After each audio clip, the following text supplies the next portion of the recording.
கருவாடு ஏன் உப்பா இருக்குன்னு தெரியுமா?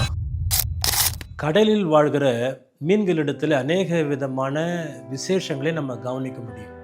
மீனை கவனிப்போமானால் அது கடலில் உப்பு தண்ணீரோடு கூட ஒவ்வொரு நாளும் வளர்ந்து இருந்தாலும் அந்த உப்பானது அந்த மீன் மேலே ஒட்டுவதில்லை. ஆனால் அதே மீன் செத்து போனதுக்கப்புறம் உப்பானது ஈஸியாக அது மேலே ஒட்டுகிறது. அது ஜீவனோடு கூட இருக்கும் பொழுது, உயிரோடு இருக்கும் பொழுது எல்லா அலைகளையும் தாண்டி எதிர்நீச்சல் போட்டு அவைகள் முன்னேறி செல்லும். ஆனால் மரித்த பிற்பாடு அந்த தண்ணீரின் ஓட்டம் எப்படி இருக்கிறதோ அந்த ஓட்டத்தின்படியே தான் அது ஓடும்.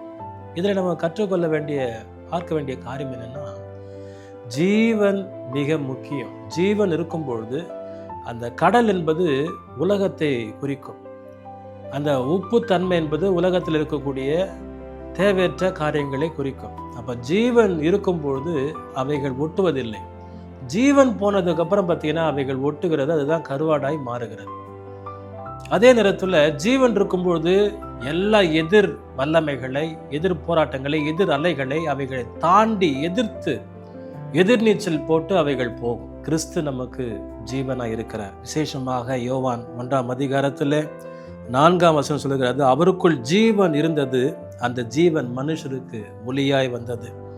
9ஆம் வசனம் சொல்லுகிறது, உலகத்திலே எந்த மனுஷனையும் பிரகாசிப்பிக்க பண்ணுகிற ஒளியே அந்த மெய்யான ஒளி.